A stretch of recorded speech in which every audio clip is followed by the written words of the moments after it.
Zero two hero series में आपका स्वागत है। बहुत दिनों बाद हम पार्ट 3 में आ चुके हैं। जैव प्रक्रम जो चल रहा था, आज हम पढ़ेंगे मनुष्य में पोषण यानी कि न्यूट्रिशन इन ह्यूमंस। हम लोगों में आखिर पोषण कैसे होता है, हम जो खाना खाते हैं वो अंदर कैसे पचता है। जाहिर सी बात है, हर कोई जानना चाहता है कि खाना अंदर जाता कैसे है। हम रोटी खाते हैं तो अंदर कैसे उसका एक तरीके से पाचन हो जाता है, उसका न्यूट्रिशन हो जाता है, वो हम इस वीडियो में जानने वाले हैं। ज़ीरो टू हीरो सीरीज़ के इस चैप्टर के पार्ट 3 में आप सबका वेलकम। और बोर्ड परीक्षा 2027 कक्षा 10वीं साइंस को शुरू से लगाकर हम आपके लिए बहुत सरल बनाते हुए जा रहे हैं। तो इसी कड़ी में ये इस चैप्टर का तीसरा वीडियो है। उससे पहले हमने एक चैप्टर ख़त्म कर दिया है, तो उसको ज़रूर देखिएगा। सभी प्रतियोगी परीक्षाओं के लिए, कॉम्पिटिटिव एग्जाम्स जिनमें साइंस आती है, उनके लिए रामबाण होने वाला है। तो बेस्ट ट्रिक्स के साथ हम शुरुआत करने वाले हैं जैव प्रक्रम के मनुष्य में पोषण। यानी कि हर कोई जानना चाहता है कि मनुष्य में पोषण आखिर कैसे होता है। ज़ीरो टू हीरो सीरीज़ है एक तरीके से ये। तो चलिए शुरुआत करते हैं। बहुत आपके लिए जनरल टॉपिक होने वाला है, हर कोई जानना चाहता है। इससे पहले प्रीवियस वीडियो में ब्रीफ समरी हम समराइज़ करते हैं इसको। हमने पादपों में पोषण के बारे में पढ़ा था कि कैसे पोषण होता है। सूक्ष्म हमने स्वपोषी विषम पोषी, जो स्वपोषण और विषम पोषण के बारे में पढ़ा था कि स्वपोषी क्या है, विषम पोषी क्या है, पत्तियों के बारे में, पेड़ पौधे, क्लोरोफिल, प्रकाश संश्लेषण, ये सारी प्रोसेस हमने देखी थी। और इसके अलावा हमने लास्ट में जो है अमीबा का पाचन देखा था। और एक जीव यानी कि जीवों का पाचन तो हमने अमीबा पैरामीशियम का देख लिया है। इसके अलावा मैं स्वपोषी विषम पोषी का डिफरेंस देखा था। आज हम आने वाले हैं कि मनुष्य में पोषण कैसे होता है। देखो, आहार नली मूल रूप से मुंह से गुदा तक विस्तारित एक लंबी नली होती है। आहार नली जो होती है सबसे इम्पोर्टेंट, एग्ज़ाम में इसका डायग्राम ज़रूर आता है। इस एग्ज़ाम में इसका डायग्राम अगर आपको नहीं बनाना आ रहा है, पाचन तंत्र का पोषण, इसमें हम पाचन तंत्र पढ़ेंगे, पाचन तंत्र। तो डायग्राम इसके लिए बहुत इंपॉर्टेंट होने वाला है। सो ये बहुत इंपॉर्टेंट चीज़ होने वाली है। तो हम सबसे पहले हम कुछ खा रहे हैं तो एक नली होती है, उसको देखो, खाने वाली नली है। याद कैसे रखना है, रटना नहीं है, कॉन्सेप्चुअल स्टडी करनी है। कभी भी रटाफिकेशन कभी आपको सक्सेस नहीं बनाता है। सबसे पहली बात तो आहार नली की आती है। सबसे इम्पोर्टेंट बात, मनुष्य का पाचन पढ़ रहे हो, पोषण पढ़ रहे हो, तो आहार नली को नहीं भूलोगे। आहार नली मतलब खाने वाली नली, खाएंगे उस नली से होता हुआ सीधा हमारा आमाशय में जाएगा। तो वो नली हम चित्र में देखते हैं। चलिए हम दिखाते हैं आपको। जो भोजन, इसका क्या कार्य है, भोजन हमारे शरीर में एक बार प्रविष्ट हो जाता है, उसका क्या होता है, तो इसकी चर्चा हम करते हैं। देखो, इसके अलावा एक क्रियाकलाप दे रखा है कि 1 मिलीलीटर मंड का घोल 1%, 2 परख नलियों में, यानी कि 1 मिलीलीटर की 1% जो है परख नली ए और बी में अगर आप लोगे तो आप एक में 1 मिलीलीटर लार डालिए। लार, जो हमारी लार एमिलेज वगैरह हम पढ़ेंगे, जो लार होती है उसको हम एक मिलीलीटर में लार डालेंगे और परख नली ए में, और दोनों परख नलियों को 20-30 मिनट, दोनों परख नलियों को 20 से 30 मिनट तक शांत छोड़ दीजिए। अब प्रत्येक परख नली में कुछ बूंद तनु आयोडीन घोल की डालिए। तनु आयोडीन, तनु नहीं, सांद्र नहीं पूछा, तनु पूछा। किस परख नली में आपको रंग परिवर्तन होता दिखाई दे रहा है, तो इस तरीके से हम इसको देखेंगे। ये देखो, ऐसे होता है मनुष्य का पाचन तंत्र। सबसे पहले जीवा, जीभ, जीवा मतलब जीभ यानी कि आपकी बेसिक चीज़। तो जीभ से ये हमारी नली होती है। जो नली आपको दिखाई दे रही है इसको बोलेंगे आहार नली। देखो, जीभ होती है और ये हमारा मुख गुहा होता है, यानी कि हम खाना यहाँ से ग्रहण करते हैं। ये ग्रसिका, ग्रसिका बोले तो गला। देखो, साइंटिफिक लैंग्वेज यूज़ करनी है। ऐसा नहीं कि आप भोजन मुंह में डाल रहे हो, गले में जा रहा है, पेट में जा रहा है। ये बहुत घटिया, काफ़ी स्टूडेंट ऐसे भी मैंने आंसर देखे थे कि ऐसे लैंग्वेज भी यूज़ करते हैं कि मुंह में भोजन डाला फिर गले से होकर। नहीं, जीवा द्वारा भोजन को ग्रहण करके मुख गुहा से होकर भोजन मुख गुहा में यहाँ पर प्रवेश करता है। भोजन मुख गुहा में प्रवेश करता है। सबसे पहले सिंपल चीज़ देखो, उसके बाद हम थ्योरी पढ़ेंगे। ग्रसिका से होते हुए, ग्रसिका से होते हुए भोजन सीधे आमाशय में प्रवेश करता है। 3rd 4th नंबर का जो पार्ट आता है वो है आमाशय आता है, आमाशय में आता है। और आमाशय में बाद यहाँ का जो एक डायाफ्राम का आपने पढ़ा होगा, डायाफ्राम चौड़ा हो जाता है सांस लेने, उसका हम इसका डायाफ्राम का मेन रोल हम श्वसन में पढ़ेंगे, फेफड़े वाला। तो डायाफ्राम जो ऐसी आकृति होती है, ये ऐसी, इसको हम बोलते हैं डायाफ्राम। क्या बोलते हैं इसको हम डायाफ्राम बोलते हैं। तो पित्ताशय, पित्त का भंडारण करता है। देखो, पित्त रस जो होता है, पित्ताशय है, पित्ताशय नहीं, पित्ताशय होता है। पित्ताशय पित्त रस का भंडारण करता है। जठर रस एक तरीके से होता है जो HCl, हाइड्रोक्लोरिक, तो HCl जो होता है हाइड्रोक्लोरिक, तो वो एक बहुत बहुत ही एक तरीके से मैं कहूँ बहुत ही खट्टा एक जठर रस, इसका जठर रस आपने सुना होगा पित्ताशय में स्टोर होता है। तो पित्ताशय होता है जहाँ पर भोजन का आपका पित्त रस एक जनरेट होता है और यही भोजन को पचाने में काम करता है। आमाशय में तो भोजन इकट्ठा होता है। आमाशय का ये जो आम जैसी आकृति है, ये ऐसी इसका इसका आप जो जो बनाते हो ये बहुत आराम से बन जाता है। एक जैसे एक आम बनाते हो ना, वैसे ये इस तरीके से ये डायाफ्राम हो जाएगा।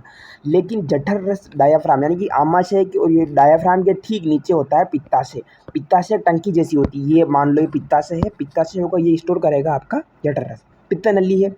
लीवर, ये चीज़ क्या है, ये लीवर कहलाती है। 2 लीवर होते हैं, सबको पता है। Liver means kidney. अगर मैं आपको बताऊं तो यकृत, यकृत अलग चीज़ है। और अग्न्याशय होता है जहाँ पर तरीके से अग्न्याशय, जहाँ पर आपका भोजन का थर्ड स्टेज स्टार्ट होता है, अग्न्याशय। क्षुद्रांत, आपको क्षुद्र नली और ये आपने देखे होंगे क्षुद्रांत और बृहदांत। क्षुद्रांत सबसे लंबी नली यहाँ आएगी, जो सबसे छोटे आकार की होती है वो सबसे लंबी नली कहलाएगी। बृहदांत्र कोलोन जो होगा, यहाँ पर बृहदांत्र खेला होता है। बृहदांत का आप हो जाएगा, बृहदांत का मतलब बड़ा, लेकिन ये छोटा होता है। क्षुद्रांत का मतलब नाम छोटा है लेकिन अक्षर में ये सबसे बड़ी नली कहलाएगी। उल्टा याद रखोगे आप। परिशोषिका, यहाँ पर भोजन आता है और अंत तक गुदाद्वार तक यहाँ पर जो है भी मल के रूप में निष्कासित कर दिया जाता है। इसको थ्योरेटिकल पार्ट देखते हैं, इसके बाद वापस इमेज पे आएंगे ताकि आपको अच्छे से समझ में आएगा। हम तरह तरह के, देखो अच्छे से पढ़ना, हम तरह तरह के भोजन खाते हैं जिन्हें उसी भोजन नली से गुजरना होता है, उसको हम आहार नली बोलते हैं। प्राकृतिक रूप से भोजन एक प्रक्रम से गुजरना होता है जिससे वो उसी प्रकार के छोटे छोटे कणों में बदल जाता है। भोजन, एक रोटी आप खा रहे हो, रोटी के आप टुकड़े टुकड़े टुकड़े करके खा रहे हो, तो भोजन को आप ग्रहण कर रहे हो तो वो भोजन छोटे छोटे कणों में, वह भोजन छोटे छोटे कणों में विभक्त हो जाता है, टूट जाता है। क्योंकि हम चबा कर खाते हैं।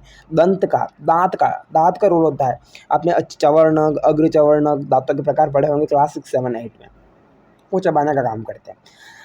क्योंकि आहार का अस्तर बहुत कोमल होता है, आहार हम भोजन खाते हैं वो बहुत कोमल होता है। और अंदर आप रोटी, आप कड़वा, आप कुछ भी कटर कड़ा पापड़ खाते हो तो पापड़ इतने अंदर जब पेट के अंदर जाएंगे तो आपको पता नहीं चलेगा, आप देख भी नहीं सकते उनको।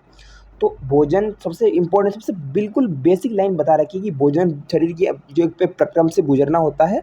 हम भोजन ग्रहण करते हैं वो चबाकर टुकड़े, यानी कि दांतों से चबाकर छोटे छोटे छोटे छोटे टुकड़ों में चला जाता है, तब भोजन को गीला किया जाता है। भोजन अंदर तब जाएगा, तो सूखा होगा तो भोजन गले में, हम कहते हैं ना कि हम किसी को पिज़्ज़ा खाते हैं तो कोल्ड ड्रिंक चाहिए होता है। तो किसी भी चीज़ को गले से उतारने के लिए कि गले से अच्छे से आसानी से निकले, तो भोजन तो बहुत कठोर होता है। तो भोजन कोमल होता है लेकिन कठोर होता है, उसको अंदर ले जाने के लिए गीला होना चाहिए। वो भोजन को गीला, क्या आप पानी डालोगे? नहीं। मुँह में गीलावट जो होती है वो क्यों होती है? एक लार लार होती है, लार के रूप में वो गीला होता है। जब हम अपनी हम हमें कुछ खाने की इच्छा होती है तो लार आ जाती है। हम कहते हैं ना मुँह में पानी आ रहा है, वो मुँह में पानी नहीं होता है, मुँह में लार होती है एग्ज़ैक्टली। जब हम कोई पदार्थ खाते हैं तो हमारे मुँह में पानी आ जाता है, ये बात लिख रखी है। वास्तव में जल नहीं होता, लाला ग्रंथि से निकलने वाला एक रस लाला रस या लार कहलाता है। ईज़ी है, कुछ एक्सप्लेन करने की ज़रूरत नहीं है। लाला रस, लार को कैसे याद रखोगे? लाला रस, लाला रस से निकलने वाला, लाला रस से निकलने वाला जो द्रवित पदार्थ है, लाला रस से निकलने वाला एक रस है, एक रस का रूप में, मतलब इसको एक रस की संभावना दी हुई कि लार रस कहलाता है।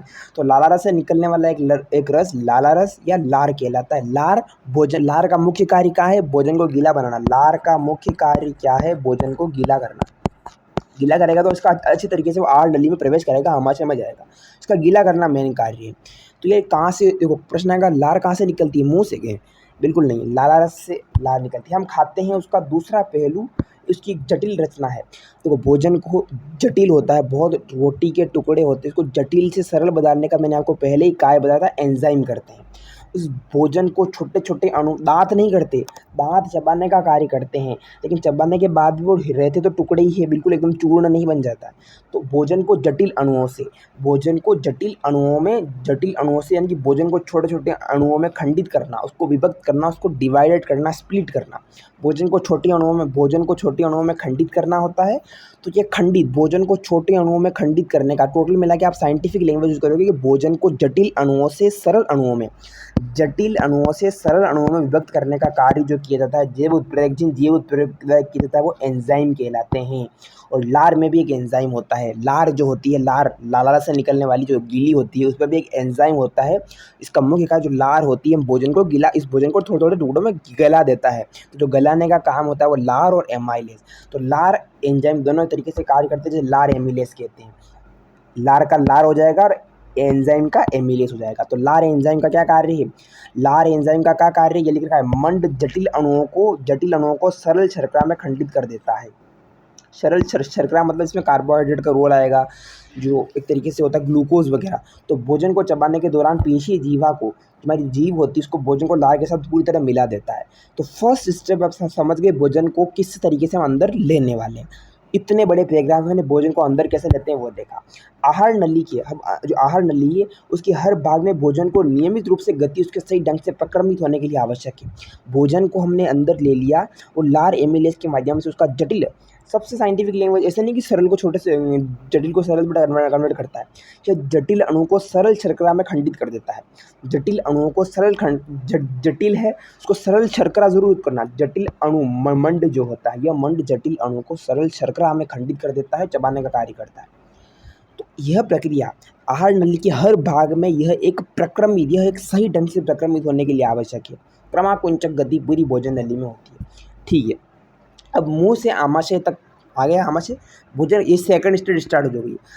भोजन ग्रसिका या इसोफेगस द्वारा ले जाया जाता है। ग्रसिका जो हमारी जो इसोफेगस, इसको इंग्लिश में इसोफेगस ग्रसिका होती है, उसके द्वारा ले जाया जाता है। ये जो मैंने पिछले महीने में आपको बताई थी, ये इस तरीके से, इसके द्वारा यहाँ पर सारा काम हो चुका है।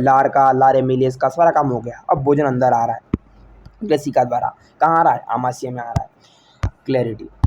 तो इसको अंदर ले जाता है। आमाशय एक बृहद अंग है जो भोजन के आने पर फैल जाता है। जाहिर सी बात है, गुब्बारा जैसी संरचना होती है, ये इस तरीके से आमाशय जो है वो होता है। यहाँ से इस नली के माध्यम से भोजन आएगा तो अपने आप ये फैल जाएगा, एक तरीके से ये अपनी बड़ा हो जाएगा। तो आमाशय भोजन के आने पर फैल जाता है। कॉम्पिटिटिव एग्जाम में क्वेश्चन आएगा कि कौन फैलता है? आमाशय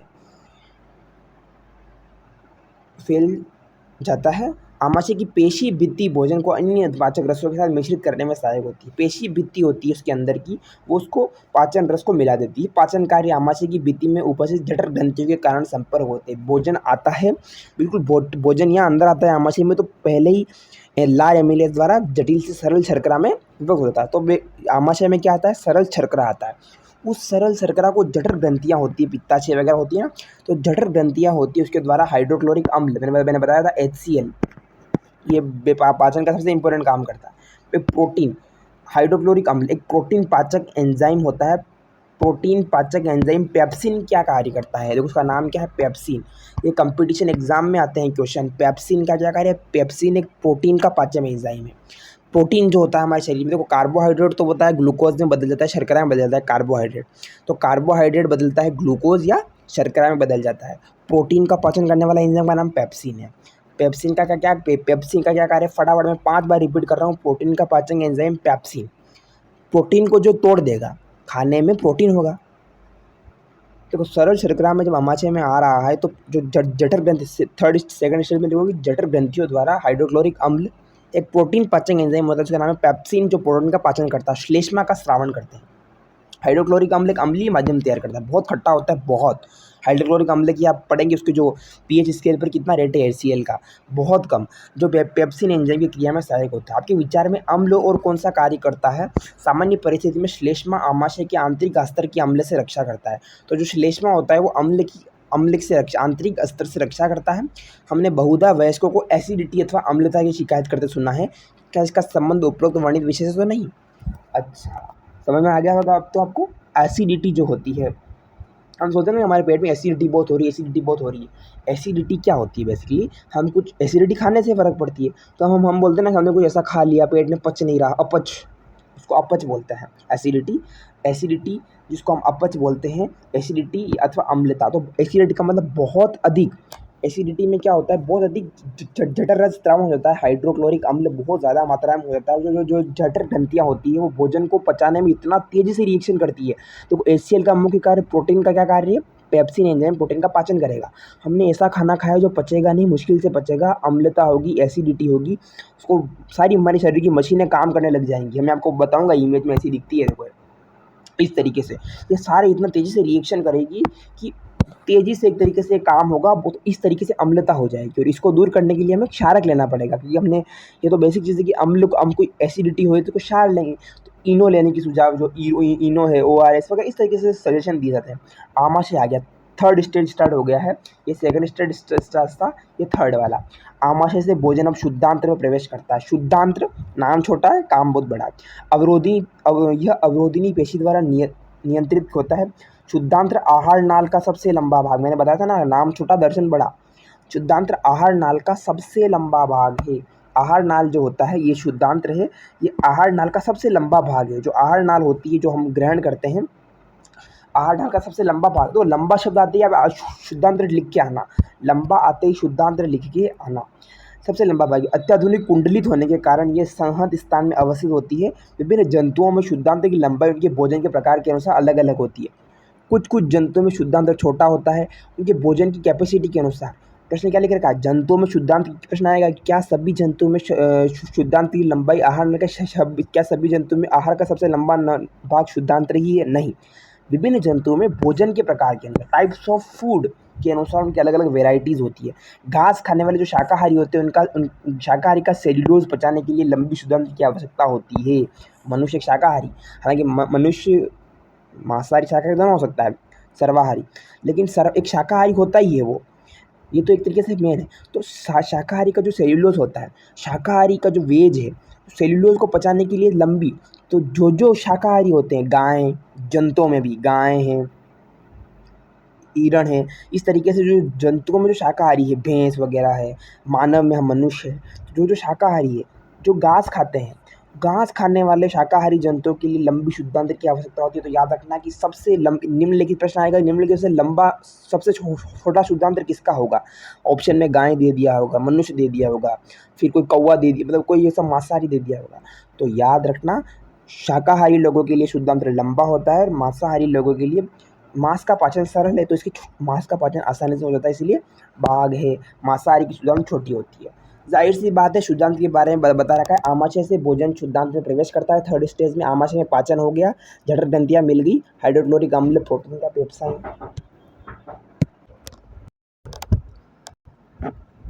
ठीक है। तो एक तरीके से शुद्धांत्र जहाँ पर बड़ा होगा वो शाकाहारी होगा, छोटा होगा दो बड़ा। प्रश्न आएगा शुद्धांत्र बड़ा क्यों होता है? क्योंकि उनका पाचन में लंबी प्रक्रिया होती है, जठर ग्रंथि होती है, उनका एक तरह से पाचन किया जाता है, प्रोटीन का पेप्सिन एंजाइम में टूटना होता है, शर्करा होती है, सरल मंड होते हैं, उस प्रकार से। मांसाहारी में छोटा होता है क्योंकि पाचन आसानी से हो जाता है। अगले पेज नंबर पे आ जाइए। देखो ये इस तरीके से होता है, ये हमारा ये जो प्रक्रिया है वो कहलाएगा यकृत। ये यकृत है, लीवर, किडनी, ये जो प्रक्रिया है एकदम बहुत क्लियर एक तरीके से देखो आप, इतना इमेज, ये हमारा आमाशय है। क्या है ये? आमाशय। सारी प्रक्रिया यहीं होगी और आमाशय के बाद ये जो छोटा सा किसी संरचना आपको दिखाई दे रही है,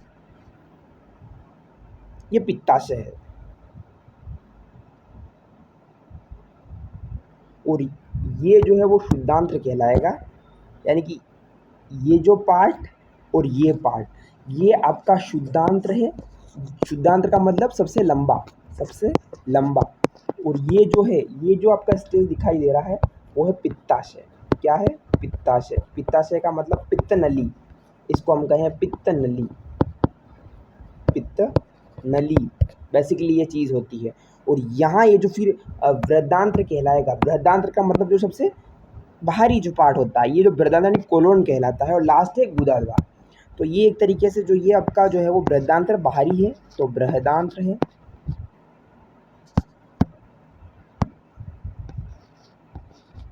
बृहदांत्र, और ये लास्ट में हमारा गुदाद्वार है। और यहाँ से गुदाद्वार से हमारा भोजन जो है वो मल के रूप में निष्कासित कर दिया जाता है। ये बहुत इंपॉर्टेंट, मैंने अंदर का इमेज बताया आपको, किताब में ऐसा बता रखा है, मैंने अंदर से लेके आया आपको अच्छे से समझ में आ जाए। शुद्धांत्र जो सबसे लंबा है वो कार्बोहाइड्रेट, प्रोटीन तथा वसा के पूर्ण पाचन का कार्यस्थल है। तो कार्बोहाइड्रेट, प्रोटीन तथा वसा का पूर्ण पाचन कहाँ होगा? शुद्धांत्र होगा। जाहिर सी बात, जो सबसे लंबा होगा वही सारी प्रक्रिया होगी। प्रोटीन का पाचन करने वाला पेप्सिन यहाँ पर काम करता है, कार्बोहाइड्रेट का ग्लूकोज यहाँ कार्य करता है, सारी चीज़ें नहीं होती। यकृत अग्नाशय से स्रावन प्राप्त करती है, लीवर जो अग्नाशय होता है इससे लिक्विड स्रावन का प्राप्त करती है। आमाशय से आने वाला भोजन अम्लीय है, पता है सबसे खट्टा होगा। क्योंकि वो अम्लीय होगा क्योंकि उसमें HCl ऑटोमेटिकली मिल जाता है। और अग्नाशय एंजाइमों की क्रिया के लिए उसे क्षारीय बनाया जाता है। तो अग्नाशय क्रिया के लिए उसे क्षारीय बनाया जाता है। भोजन अम्लीय होता है तो अग्नाशय एंजाइम कैसे कार्य करेंगे? अम्लीय होगा तो पेट में खट्टा खट्टा एसिडिटी हो जाएगी। तो हमेशा एसिडिटी नहीं होती, कभी कभी हो जाता है, इसलिए हमेशा उसको क्षारीय बनाया जाता है। यकृत से जो स्रावित पित्तरस इस कार्य को करता है। तो यकृत से जो पित्तरस स्रावित होता है उसको क्षारीय बनाने, अम्लीय को क्षारीय बनाने में मदद करने का कार्य कौन करता है? पित्तरस करता है। यह कार्य वसा पर क्रिया करने, वसा फैट कार्य करने के अतिरिक्त शुद्धांतर में वसा बड़ी गलिकाओं के रूप में होती है, जिस पर एंजाइम का कार्य करना मुश्किल हो जाता है। पित्त लवणों ने छोटी गलिकाओं में खंडित करता है। वसा का छोटी गलिकाओं में गोल्जिकाएं जो होते हैं, वसा का बड़ी गलिकाओं के रूप में होता है। वसा शुद्धांतर में वसा, कार्बोहाइड्रेट, प्रोटीन तीनों होते हैं। तो वसा जो होता है बड़ी गलिकाओं के रूप में होता है, बड़ी बड़ी गलिकाएं होती है इस शुद्धांतर में। शुद्धांतर नाम छोटा है, ये जो शुद्धांतर होता है यहाँ पर वसा वगैरह सारी चीज़ें यही होती है, वसा, प्रोटीन। तो यहाँ पर बड़ी गलिकाएं होती है, देखो दिखाई दे रही है चीज़। तो ये जो इस तरीके से होती है, इनमें क्या होता है बेसिकली, जिस खंडित कर तो बड़ी बड़ी गलिकाओं को, वसा को बड़ी गलिकाओं को छोटी गलिकाओं में खंडित करने का काम, जैसे प्रोटीन का पाचन कौन करता है? पेप्सिन करता है। उसी तरीके से वसा को बड़ी गलिकाओं से छोटी गलिकाओं में करने की काम उसकी एंजाइम की क्रियाशीलता बढ़ेगी। या साबुन का मेल पर इमल्सीकरण है, जिस प्रकार से साबुन का इमल्सीकरण होता है, हम अध्याय 4 में पढ़ेंगे। अग्नाशय रस का स्रावन करता है। अग्नाशय कौन सा रस करेगा? पित्तरस, पित्ताशय पित्त रस का करता है। इस प्रकार से अग्नाशयिक रस लिखना सही, अग्नाशयिक रस, जिसमें प्रोटीन के पाचन के लिए ट्रिप्सिन एंजाइम होता है। तो प्रोटीन का पाचन कौन सा एंजाइम करता है? पेप्सिन। प्रोटीन का पाचन पेप्सिन करता है, लेकिन प्रोटीन का पाचन अग्नाशय में किसके द्वारा किया जाता है? Trypsin enzyme. ट्रिप्सिन, देखो पेप्सिन और ट्रिप्सिन दोनों प्रोटीन से, देखो सीन आ रहा है, सीन आ रहा है, पसीन आ रहा है, यानी कि ट्रिप्सिन और पेप्सिन। तो सीन आ रहा है, तो दोनों प्रोटीन के पाचन से संबंधित है। प्रोटीन का पाचन भी अग्नाशय में हो रहा है। अग्नाशयिक रस का स्राव, अग्नाशय में अग्नाशयिक रस का स्रावण होगा, और पित्ताशय में पित्त रस को, जो क्षार का माध्यम प्रदान करेगा भोजन को। ट्रिप्सिन एंजाइम का पाचन, ट्रिप्सिन एंजाइम प्रोटीन से संबंधित है। इमल्सित वसा का पाचन करने के लिए, वसा को मैंने बताया था कि वसा जो होता है वो यकृत से एक तरीके से होता है। तो वसा जो है वो शुद्धांतर है, उसका पाचन होता है बड़ी गलिकाएं। वसा में बड़ी गलिकाएं, वसा में बड़ी गालिकाएं, वसा में जो बड़ी गालिकाएं होती है वो बड़ी गालिकाएं छोटी गोलिकाओं में खंडित हो जाती है। तो वसा का जो है वो इमल्सीकृत हो जाता है। तो वसा का इमल्सीकृत पाचन करने के लिए वसा का कौन सा एंजाइम होता है? लाइपेज, बहुत इंपॉर्टेंट। लाइपेज एंजाइम वसा से है। ट्रिप्सिन और पेप्सिन प्रोटीन के पाचन से संबंधित है। प्रश्न यही, ये 4th स्टेज चल रहा है आपका भोजन का पाचन का, हर चीज़ का पाचन हो रहा है। अब भोजन से प्रोटीन अलग निकल जाएगा, उसका पाचन करेगा पेप्सिन, अग्नाशय में ट्रिप्सिन करेगा। वसा जो होगी बड़ी गोलिकाओं से छोटी गोलिकाएं में खंडित हो जाएगा, वो उसका कार्य लाइपेज करेगा। शुद्धांत की भित्ति में ग्रंथि होती है जो आंत्र रस स्रावित करती है। आंत्र रस, तो एंजाइम अंत में प्रोटीन को अमीनो अम्ल, तो जो एंजाइम बदलता है प्रोटीन का पाचन हो जाता है। तो जो प्रोटीन जो बनेगा वो अमीनो अम्ल, प्रोटीन अमीनो अम्ल में बदल जाएगा। जटिल कार्बोहाइड्रेट को ग्लूकोज में, मैंने बताया कार्बोहाइड्रेट हमेशा जटिल कार्बोहाइड्रेट डायरेक्ट उसको कार्बोहाइड्रेट ग्लूकोज में बदलेगा, हमें ऊर्जा मिलेगी, इससे अमीनो अम्ल मिलेगा। तो प्रोटीन भोजन को अमीनो अम्ल में बदलता है। इसका मशीन काम करने वाला एंजाइम वो होता है वो पेप्सिन और ट्रिप्सिन। अमीनो अम्ल बदलेगा, कार्बोहाइड्रेट ग्लूकोज वसा को वसा अम्ल तथा ग्लिसरॉल या वसी अम्ल में बदल देगा। इस तरीके से ये पाचित भोजन आंत्र की भित्ति में अवशोषित कर लेती है। जो भोजन पच गया उससे, देखो पाचित भोजन तो जो एकदम कचरा होगा वो तो बाहर निकल जाएगा, लेकिन जो हमारे जो मेन चीज़ें आ गई अमीनो अम्ल, ग्लूकोज और वसा, ये भोजन को ऊर्जा देगी। तो इसको अवशोषित कर दी। शुद्धांत्र के आंतरिक आस्तर पर अनेक अंगुली जैसे प्रवर्ध होते हैं। देखो अंगुली जैसे प्रवर्ध होते हैं, जिन्हें दीर्घ रोम कहते हैं। अंगुली जैसे प्रवर्ध होते हैं, दीर्घ रोम। प्रश्न आया हुआ है बार बार, दीर्घ रोम में अंगुली जैसे, यानी कि शुद्धांत्र के आंतरिक स्तर पर, शुद्धांत्र के अंदर की साइड, भेदांत्र मतलब बाहरी स्तर, शुद्धांत्र के आंतरिक स्तर पर अंगुली जैसे प्रवर्ध होते हैं। शब्द सेम रखना, टर्मिनोलॉजी सेम रहनी चाहिए। अंगुली जैसे प्रवर्ध होते हैं, दीर्घ रोम कहलाते हैं। दीर्घ रोम का क्या कार्य है? सतही अवशोषण का सतही क्षेत्र बढ़ा रहते हैं। दीर्घ रोम में रुधिर वाहिकाओं की बहुतायत होती है। देखो शुद्धांत्र के आंतरिक स्तर पर अंगुली जैसे प्रवर्ध होते हैं, शुद्धांत्र के आंतरिक स्तर पर अंगुली जैसे प्रवर्ध होते हैं, जिनका मुख्य कार्य क्या होता है? अवशोषण का सतही क्षेत्र। दीर्घ रोम नहीं होंगे तो हमारा भोजन ऑब्जर्व नहीं हो पाएगा और क्षेत्रफल नहीं बढ़ेगा।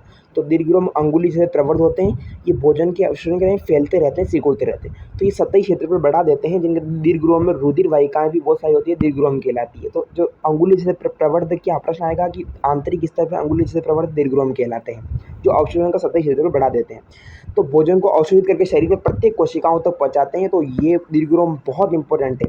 दीर्घ्यरोम के कार्य लिखिए, प्रश्न आएगा दीर्घ्यरोम की क्या कार्य है। दीर्घ्यरोम का पहला कार्य तो ये होता है कि ये आंतरिक स्तर पर अंगुली से प्रवृत्त होते हैं। दूसरा काम है भोजन का यानी कि अवशोषण का सतही क्षेत्र पर बढ़ा देते हैं। अवशोषण का सतही क्षेत्र पर बढ़ा देते हैं, ऑब्जर्व जो करोगे, अवशोषण का सतही क्षेत्र पर बढ़ा देते हैं। रुधिर वाहिका इससे बहुतायत होती है। और सबसे इंपॉर्टेंट बात, पाचित भोजन का क्या लिखोगे, पाचित भोजन को अवशोषित करके, भोजन को अवशोषित करके शरीर की प्रत्येक कोशिकाओं तक जो ऊर्जा होगी, अमीनो अम्ल, वसी यानी कि ग्लिसरॉल और ग्लूकोज, हर इसका उपयोग ऊर्जा प्राप्त करने, नए ऊतकों के निर्माण करने और पुराने ऊतकों की मरम्मत, यानी कि तरीके से उनकी मरम्मत, हमारी ऊर्जा, सब चीज़ें यहीं से होगी। तो दीर्घ्यरोम का काम समझ गए। दीर्घ्यरोम क्या होते हैं, अंगुली जैसे प्रवृत्त होते हैं। मैं 5 बार रिपीट कर चुका हूँ, अंगुली जैसे प्रवृत्त होते हैं, अवशोषण का सतही क्षेत्र बढ़ा देते हैं। इनमें क्या होता है कि रुधिर वाहिकाएं होती है, जो क्या होती है, अवशोषित भोजन को कोशिकाओं तक पहुँचाती है। बिना पचा भोजन बृहदान्त्र में भेज दिया जाता है। तो जो भोजन जो पच गया वो तो कोशिकाओं तक चला गया ऊर्जा के रूप में। जो बिना पचा भोजन है, अपच, इसको क्या बोलते हैं, अपच। तो बिना पचा भोजन बृहदान्त्र में, जो बाहरी साइड होता है ये वाला, या इस साइड में बृहदान्त्र में जो अपच, देखो यहाँ अंदर वाला तो एक तरीके से मेन चीज़ है। बृहदान्त्र में, बृहदान्त्र का क्या कार्य है, शुद्धान्त्र का समझ गए, सारी चीज़ें ही। शुद्धान्त्र का काम सबसे लंबा, और प्रोटीन, वसा, कार्बोहाइड्रेट यहीं इसका क्या हो जाएगा, विघटन होगा। तो अब दीर्घ जो है बृहदान्त्र में जो अपच भोजन भेज दिया जाता है, जहाँ दीर्घ्यरोम इस पदार्थ से जल का अवशोषण, जहाँ दीर्घ्यरोम होते हैं, जो पदार्थ होता है, जो भोजन पचता नहीं, इसमें से जल को छान लेंगे ये लोग। ये दीर्घ्यरोम इतने प्योरीफाई करते हैं कि जो इसमें से जल को अलग कर देंगे, और बाकी जो एकदम कचरा होगा उसको गुदा द्वारा बाहर कर दिया जाता है।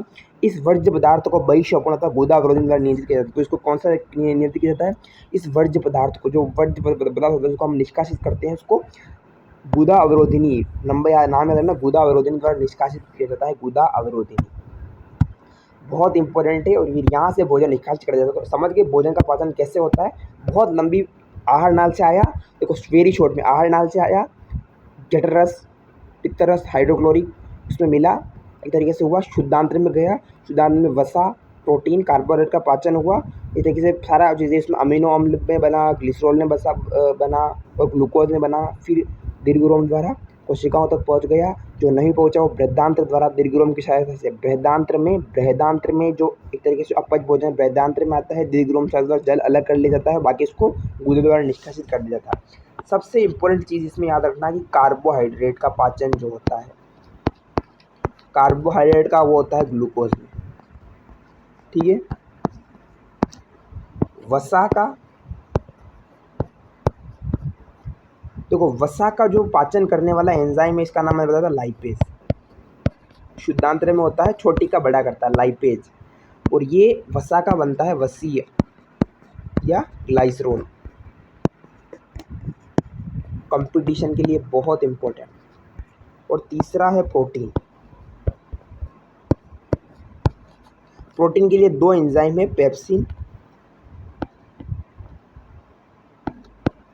और ट्रिप्सिन। पेप्सिन और ट्रिप्सिन कहाँ पाचन होगा, ट्रिप्सिन आमाशय के लिए है, आमाशय। इसको ये बन जाएगा अमीनो अम्ल, ये बन जाएगा अमीनो अम्ल, ठीक है।